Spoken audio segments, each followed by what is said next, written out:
നമസ്കാരം, എല്ലാവർക്കും എൻ്റെ യൂട്യൂബ് ചാനലിലേക്ക് സ്വാഗതം. നിങ്ങൾ ചെയ്യരുതെന്ന് ആവശ്യപ്പെടുന്ന കാര്യങ്ങൾ ഇവർ ചെയ്യുന്നുണ്ടോ? നിങ്ങളുടെ വ്യക്തികൾ ചെയ്യുന്നുണ്ടോ? ഇതാണ് നമ്മൾ നോക്കുന്നത്. ഓറക്കൽ മെസ്സേജ് ആണ് നോക്കുന്നത്. ഭഗവാനെ ജനറൽ റീഡിംഗ് ആണ്, എല്ലാവർക്കും റെസനേറ്റ് ചെയ്യില്ല. പേഴ്സണൽ റീഡിംഗ് വേണമെന്നുള്ളവർക്ക് വാട്സ്ആപ്പ് നമ്പർ ഡിസ്ക്രിപ്ഷൻ ബോക്സിൽ ഇട്ടിട്ടുണ്ട്.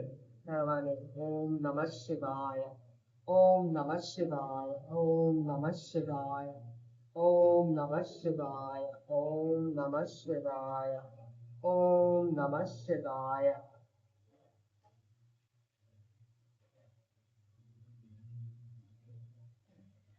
ഓം നമ ശിവായ, ഓം നമ ശിവായ.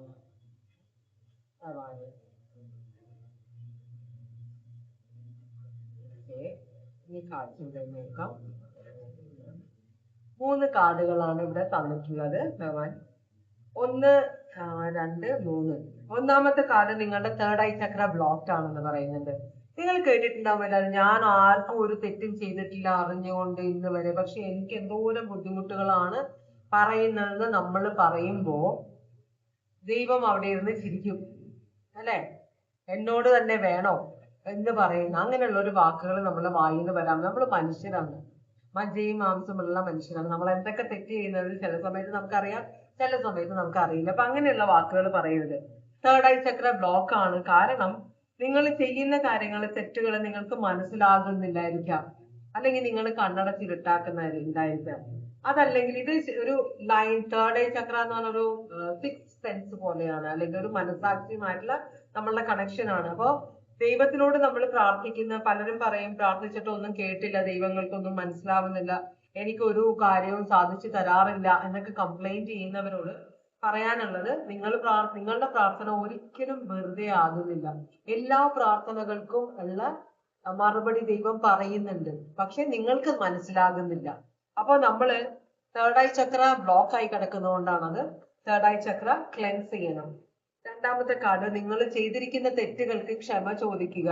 കുറ്റബോധം കൊണ്ട് മാത്രം പാടില്ല, ഒന്നും നടക്കാൻ പോകുന്നില്ല, പ്രായശ്ചിത്തം ചെയ്യണമെന്ന് പറയുന്നുണ്ട്. പിന്നെ നമുക്ക് കിട്ടുന്ന അനുഗ്രഹങ്ങള് മറ്റുള്ളവരെ ദ്രോഹിക്കാൻ വേണ്ടി നമ്മൾ ഉപയോഗിക്കരുത്, കാരണം അത് നമ്മൾക്ക് തന്നെ പണിയായിട്ട് വരും എന്ന ഈ 3 കാർഡുകളാണ് നിങ്ങൾക്ക് വേണ്ടി തന്നിട്ടുള്ളത്.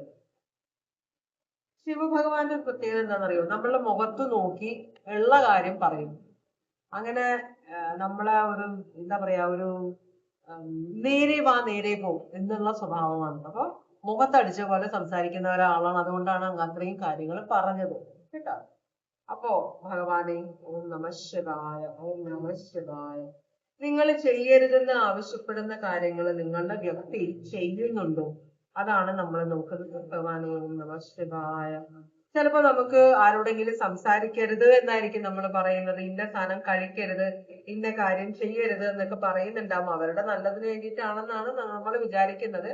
എന്താണെന്ന് അറിയില്ല. എന്തായാലും അവരത് പാലിക്കുന്നുണ്ടോ ഇല്ലയോ എന്നാണ്. ചിലർ ഒളിച്ച് ചെയ്യും. അതുകൊണ്ടായിരിക്കും നിങ്ങൾക്ക് ഈ ഡൗട്ട് വന്നത്. എന്തായാലും ഇപ്പൊ നോക്കാം അവരുടെ എനർജി എന്താണ്. അവർക്ക് ഒട്ടും ഇഷ്ടപ്പെടുന്നില്ല റീഡിങ് എടുത്തത്. അവർ വലിച്ചെറിഞ്ഞു കാർഡുകള്. മനസ്സിലായോ? കാർഡ് വലിച്ചെറിഞ്ഞു ശരിക്കും പറഞ്ഞാൽ. അങ്ങനെ അല്ലെങ്കിൽ എനിക്ക് പണിയായി പോകുന്നു. ഞാൻ കാർഡ്സ് ഒന്നും എടുത്തോളെ കേട്ടോ, ഇതിനകത്തേക്ക് വീണു.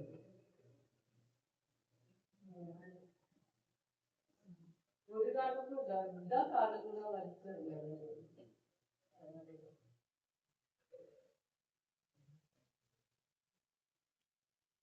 പണ്ട് പോയതിനെ കുറിച്ച് ഞാൻ പറഞ്ഞിട്ടില്ല. ഓക്കെ, ഭഗവാനെ കുറെ കാർഡുകൾ വന്നിട്ടുണ്ട്. ഇവർക്ക് ഭയങ്കര ദേഷ്യമാകുന്നുണ്ട് ഈ റീഡിങ്ങില്. വല്ലാത്തൊരു എനർജിയാണ് വന്നത്. നമുക്ക് എന്തായാലും മുമ്പോട്ട് പോകാം. ഭഗവാനെ, ഇവരുടെ എനർജി എന്താണ്? ഇവരുടെ എനർജി ഭയങ്കര ദേഷ്യമുള്ള എനർജിയാണ്. ചിലർക്ക് നമ്മൾ കാര്യങ്ങൾ കണ്ടുപിടിച്ചു എന്ന് പറഞ്ഞാൽ പിന്നെ നമ്മളെ ഫേസ് ചെയ്യാൻ ഭയങ്കര ബുദ്ധിമുട്ടുള്ള ചില ആളുകളുണ്ട്, അല്ലെ? ചിലര് നമ്മളെ നോക്കി ചിരിച്ചു കാണിക്കും, പക്ഷെ ഉള്ളില് ഭയങ്കര ദേഷ്യം, വൈരാഗ്യം എല്ലാം ഉള്ളവരായിരിക്കും. എന്തായാലും എന്താണ് എനർജി എന്ന് നോക്കാം. അവരുടെ എനർജി എന്താണ്? ഈ 2 കാർഡുകളാണ് വന്നത്. ഒന്ന് 10 of Cups ആണ് കാണിക്കുന്നത്, ഒന്ന് ഹെർമിറ്റ് ആണ്. ടെൻ ഓഫ് കപ്സ് എന്ന് പറഞ്ഞാൽ ഇമോഷണൽ ഹാപ്പിനെസ് ആണ്. ഒരു ഫാമിലിയിൽ ഒരു പ്രശ്നവുമില്ല, ഈ വ്യക്തി ഭയങ്കര ഹാപ്പി ആണെന്നാണ് പറയുന്നത്. അതേസമയം ഈ വ്യക്തി ഒളിച്ചിരിക്കാനാണ് ആഗ്രഹിക്കുന്നത്. കുറെ സീക്രട്സ് ഒളിപ്പിക്കുന്ന ഒരു വ്യക്തിയായിട്ടാണ് ആ വ്യക്തിയുടെ എനർജി കാണിക്കുന്നത്. വളരെയധികം ഇൻഡിപെൻഡന്റ് ആയിട്ട് ഫ്രീഡം ആഗ്രഹിക്കുന്ന ഒരു എനർജി. ആ വ്യക്തിക്ക് എന്ത് ചെയ്യണമെന്ന് വെച്ചാല് അത് ചെയ്യാനുള്ള ഫ്രീഡം വേണം. അത് വിവാഹത്തിനുള്ളിലായാലും പുറത്തായാലും അങ്ങനത്തെ ഒരു എനർജിയാണ് നിങ്ങളുടെ വ്യക്തിയുടെ. പക്ഷെ ഫാമിലി പരമായിട്ട് ഈ വ്യക്തി വളരെ ഹാപ്പിയാണ്, നിങ്ങളുമായിട്ട് വളരെ ഹാപ്പി ആയ ഒരാളാണ്. നിങ്ങളോട് സ്നേഹമെല്ലാം ഉണ്ട്. പക്ഷെ ഈ വ്യക്തിക്ക് ചില സ്വഭാവങ്ങളുണ്ട്, അത് ആര് കൺട്രോൾ ചെയ്താലും ഈ വ്യക്തി വിടില്ല. ഇടയ്ക്ക് ബിസിനസ് ടൂറിനെന്നൊക്കെ പറഞ്ഞ് പോകുന്നുണ്ട് വീട്ടിൽ നിന്ന്. അപ്പൊ അത് ഈ വ്യക്തിക്ക് ചില സമയങ്ങളിൽ ഒറ്റയ്ക്ക് ഇരിക്കാൻ ഇഷ്ടമാണ്. അപ്പൊ ഒറ്റയ്ക്ക് യാത്ര ചെയ്യാൻ ആഗ്രഹിക്കുന്ന ഒരാളാണ്. അതേസമയം യാത്ര ചെയ്ത് തിരിച്ചു വരുമ്പോൾ ഫാമിലിയോട് അഡ്ജസ്റ്റ് ചെയ്യാൻ ഒരു പ്രശ്നവും ഇല്ലാത്ത ഒരാളാണ്. പക്ഷെ ഫാമിലിയുമായിട്ട് കുറെ നാള് നിൽക്കുമ്പോൾ ഇടയ്ക്ക് ഒരു ട്രാവൽ ചെയ്യുന്നത് ഈ വ്യക്തിക്ക് ഒറ്റയ്ക്ക് ട്രാവൽ ചെയ്യുന്നത് ഭയങ്കര ഇഷ്ടമാണെന്നാണ് പറയുന്നത്. വെർഗോ സോഡിയക് സൈൻ ആണ് ഇവിടെ. മനസ്സിലായി? കൂട്ടത്തിൽ ഇരിക്കുമ്പോഴും കൂട്ടത്തിൽ എൻജോയ് ചെയ്യുമ്പോഴും ഒറ്റയ്ക്ക് ഇരിക്കാനായിട്ട് ഇഷ്ടപ്പെടുന്ന ഒരു വ്യക്തിയാണ് നിങ്ങളുടെ വ്യക്തി. ഓൾറൈറ്റ്. അങ്ങനെയാണെങ്കിൽ ഇപ്പൊ ഈ വ്യക്തിയുടെ അവസ്ഥ എന്താണ്? വളരെ സീക്രട്ടീവായ എനർജിയാണ്. മിക്ക കാര്യങ്ങളും തുറന്നു പറയില്ല ആരോടും. എന്താണ് ഇവരുടെ അവസ്ഥ? കുറച്ച് പ്ലെയർ എനർജിയാണ്, കുറച്ച് ഉഴപ്പുള്ള എനർജിയാണ് എന്നാണ് പറയുന്നത്. അത് എന്തുകൊണ്ട്? ആ ഉഴപ്പ് ഒരു ബേർഡൻ ആണ്. ഈ വ്യക്തിക്ക് അത് കൺട്രോൾ ചെയ്യാൻ പറ്റുന്നില്ല. ഉഴപ്പ് എന്ന് പറഞ്ഞാൽ കുറച്ച് അഡ്വെഞ്ചർ ലവ് ചെയ്യുന്ന ഒരു എനർജിയാണ്. ട്രാവൽ ചെയ്യാൻ ആഗ്രഹിക്കുന്ന ഒരു എനർജി. ട്രാവൽ ചെയ്യുമ്പോൾ പലരുമായിട്ട് ഫ്രണ്ട്ഷിപ്പ് സ്ഥാപിക്കുന്ന പല സോഷ്യൽ സൈറ്റുകളിലും നിങ്ങൾ അറിയാതെ കയറി ഫ്രണ്ട്ഷിപ്പുകൾ ഉണ്ടാക്കുന്ന ഒരു വ്യക്തിയാണ്. അവരെ എല്ലാം മീറ്റ് ചെയ്യാൻ പോകുന്ന ഒരു എനർജിയാണെന്നാണ് പറയുന്നത്, നിങ്ങൾ അറിയാതെ. അപ്പോ വളരെ നല്ല സന്തോഷകരമായ ഒരു വിവാഹ ജീവിതം അല്ലെങ്കിൽ ഒരു സ്നേഹബന്ധം ജീവിക്കുന്ന ഒരാള്, അയാൾക്ക് വേറൊരു മുഖം കൂടി ഉണ്ട്. അത് ചിലപ്പോ അയാളുടെ ഫാമിലിയിലുള്ളവർക്ക് അറിയില്ല. സ്നേഹത്തിന് കുറവില്ല, നിങ്ങൾക്ക് പണം തരുന്നുണ്ട്, എല്ലാ കാര്യങ്ങളും വളരെ നന്നായിട്ട് നോക്കുന്ന ഒരു എനർജിയാണ്. പക്ഷെ ഈ വ്യക്തിക്ക് വേറൊരു മുഖം കൂടിയുണ്ട്. മനസ്സിലായോ?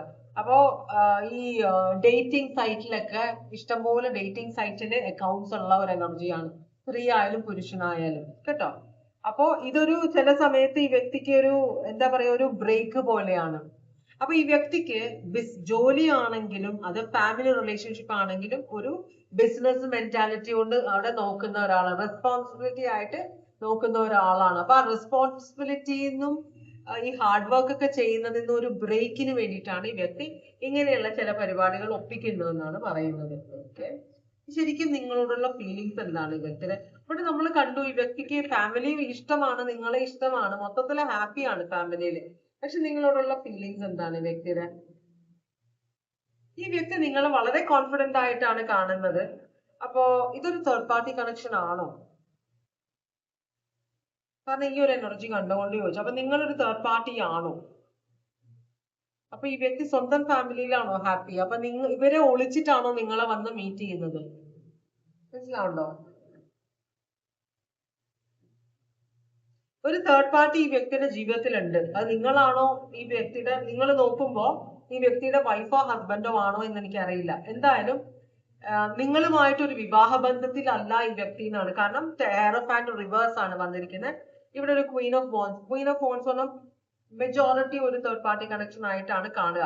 അപ്പൊ നിങ്ങൾ ഒരു തേർഡ് പാർട്ടി, അപ്പൊ നിങ്ങളോടുള്ള ഫീലിങ്സ് ചോദിക്കുമ്പോൾ നിങ്ങളുമായിട്ട് വിവാഹം കഴിച്ച ആളല്ല, ഒരു കമ്മിറ്റഡ് റിലേഷൻഷിപ്പിലുള്ള ആളല്ല.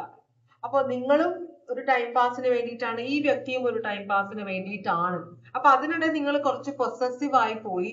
അപ്പൊ പൊസസീവായ നിങ്ങൾ ഈ വ്യക്തിയെ ആ വ്യക്തിയുടെ മറ്റു ബന്ധങ്ങളിൽ നിന്ന് ഒഴിവാക്കിയെടുക്കാൻ നോക്കുന്നുണ്ട്. അപ്പൊ അതുകൊണ്ടാണ് നിങ്ങൾ ഇന്ന ആളോട് മിണ്ടരുത്, ഇന്ന ആളോട് സംസാരിക്കരുത് എന്നൊക്കെ പറയുന്നുണ്ട്. പക്ഷെ ഈ വ്യക്തി അതൊന്നും പാലിക്കുന്നില്ല. ഈ വ്യക്തി ആ വ്യക്തിയുടെ ജീവിതം ജീവിക്കുന്ന ഒരാളാണ്. ഇത് ടോറസ് സോഡിയാക് സൈൻ ആണ്. എർത്ത് സൈൻസ് ആണ് ഇവിടെ കൂടുതൽ വന്നിരിക്കുന്നത്. അപ്പോ എർത്ത് സയൻസ് പൊതുവെ ഹാർഡ് വർക്കിംഗ് ആയ ആളുകളാണ്. പണം ഉണ്ടാക്കണമെന്ന് പണത്തിനെ അട്രാക്ട് ചെയ്യുന്ന ആളുകളാണ് എർത്ത് സയൻസ്. അപ്പോ ഇവര് നല്ലോണം ഹാർഡ് വർക്ക് ചെയ്യുന്നവരാണ്. അതുപോലെ തന്നെ ജീവിതം എൻജോയ് ചെയ്യാൻ ആഗ്രഹിക്കുന്ന ആളുകളാണ്. അവർക്ക് എന്താ പറയാ അങ്ങനെ ബന്ധങ്ങളുണ്ട്. അവർ വളരെ റെസ്പോൺസിബിൾ ആയ ആളുകളാണ്. പക്ഷേ അവർക്ക് വേറെ റിലേഷൻഷിപ്പ് തുടങ്ങുന്നതിലും കണ്ടിന്യൂ ചെയ്യുന്നതിനൊന്നും വലിയ ബുദ്ധിമുട്ടായിട്ട് തോന്നാത്ത ആളുകളാണ്. അപ്പോ അത് അവരുടെ ചിന്താഗതി വേറെയാണ്. അപ്പൊ അതിനകത്ത് നമ്മൾ കയറി ഇടപെട്ടിട്ട് കാര്യമില്ല, ഞാൻ കയറി ഇടപെട്ട് കാര്യമില്ല. ഇവര് അങ്ങനത്തെ ഒരു സ്വഭാവമാണ് ഇവിടെ കാണിക്കുന്നത്. അപ്പൊ ഈ വ്യക്തിയുടെ ജീവിതത്തിലെ ഒരു തേർഡ് പാർട്ടിയാണ് നിങ്ങൾ എന്നാണ് പറയുന്നത്. നിങ്ങൾ അങ്ങനെയാണ് ഈ വ്യക്തി കാണുന്നത്. നിങ്ങളുമായിട്ടുള്ള ഒരു വിവാഹത്തിനെ കുറിച്ചൊന്നും ഈ വ്യക്തി ചിന്തിക്കുന്നില്ല. ഈ വ്യക്തിയുടെ ഫാമിലിയുമായിട്ട് ഈ വ്യക്തി ഹാപ്പിയാണ്. അതിനിടയിലുള്ള ഒരു റിലേഷൻഷിപ്പ് ആണ് നിങ്ങൾ എന്നാണ് പറയുന്നത്. ടോറസ് സോഡിയാക് സൈൻ ആണ്. അവര് നിങ്ങൾ ചെയ്യരുതെന്ന് പറയുന്ന കാര്യങ്ങൾ ചെയ്യുന്നുണ്ടോ, അതാണ് നമ്മൾ നോക്കുന്നത്. നിങ്ങൾ ചെയ്യരുതെന്ന് പറയുന്ന കാര്യങ്ങൾ അവർ ചെയ്യുന്നുണ്ടോ? യെസ്, നോ എന്നാണ് പറയുന്നത്. ഇവിടെ 3 ഓഫ് പെന്റക്കിൾസ് റിവേഴ്സ് ആണ് പറയുന്നത്. നിങ്ങൾ ചെയ്യരുതെന്ന് പറയുന്ന കാര്യങ്ങൾ ഈ വ്യക്തിക്ക് ഇഷ്ടമല്ല. അപ്പൊ നിങ്ങളോട് വഴക്ക് ഒഴിവാക്കാൻ വേണ്ടിയും നിങ്ങളുമായിട്ടുള്ള ബന്ധം കണ്ടിന്യൂ ചെയ്യാൻ വേണ്ടിയിട്ട്, താൽക്കാലികമായിട്ട് കണ്ടിന്യൂ ചെയ്യാനും വേണ്ടി വ്യക്തി ഞാൻ ചെയ്യില്ല എന്ന് പറയുന്നുണ്ടെങ്കിലും നിങ്ങൾ ചെയ്യരുതെന്ന് ആവശ്യപ്പെടുന്ന ചില കാര്യങ്ങൾ ഈ വ്യക്തി ചെയ്യുന്നുണ്ട്. എന്ന് വെച്ചാല് നിങ്ങൾ അറിയാതെ ഇവർ ചെയ്യുന്നുണ്ട്, നിങ്ങളുടെ മുമ്പിൽ വെച്ച് ചെയ്യുന്നില്ല. അത് നിങ്ങളിൽ നിന്ന് മറയ്ക്കാൻ വേണ്ടി ഈ വ്യക്തി കുറെ പണി ചെയ്യുന്നുണ്ടെന്നാണ് പറയുന്നത്. അപ്പൊ നിങ്ങൾ ചെയ്യരുതെന്ന് പറയുന്ന കാര്യങ്ങൾ ഈ വ്യക്തി ചെയ്യുന്നുണ്ട്. പക്ഷെ നിങ്ങളുമായിട്ടുള്ള ബന്ധം കണ്ടിന്യൂ ചെയ്യാൻ വേണ്ടി നിങ്ങളത് അറിയരുത് എന്ന് നിർബന്ധം വെച്ചിട്ടാണ് ഈ വ്യക്തി ചെയ്യുന്നതെന്നാണ് പറയുന്നത്. അപ്പൊ നിങ്ങൾ പറയുന്ന കാര്യം, ചെയ്യരുതെന്ന് പറയുന്ന കാര്യങ്ങൾ ഈ വ്യക്തി ചെയ്യുന്നുണ്ട്, നിങ്ങൾ അത് അറിയുന്നില്ല. ഇത്രയുള്ളൂ. അപ്പൊ നിങ്ങളുടെ ഉള്ളിലൊരു സംശയം ഉണ്ടോണ്ടാണ് നിങ്ങൾ റീഡിങ്ങിന് വന്നത്. ശരിയാണ്, ഇവര് ചെയ്യുന്നുണ്ട്. അപ്പോ സോഡിയാക് സൈൻ ടോറസ്, വെർഗോ, ഈ രണ്ട് സോഡിയാക് സൈൻ ആണ് സ്ട്രോങ് ആയിട്ട് വന്നിട്ടുള്ളത് ഇവിടെ. ഓക്കെ. അപ്പോൾ ഇതുവരെ എന്റെ റീഡിംഗ് കണ്ടുകൊണ്ടുന്ന എല്ലാവർക്കും വളരെയധികം നന്ദി. എല്ലാവർക്കും ഭഗവാൻ സന്തോഷവും സമാധാനവും സമൃദ്ധിയും ആയുരാരോഗ്യ സൗഖ്യവും അനുഗ്രഹിച്ചു തരാനിടയാകട്ടെ എന്ന് ആശംസിക്കുന്നു. വീണ്ടും ഒരു റീഡിങ്ങുമായിട്ട് വരാം. എല്ലാവരും സേഫ് ആയിട്ടിരിക്കുക. Take care. Bye bye.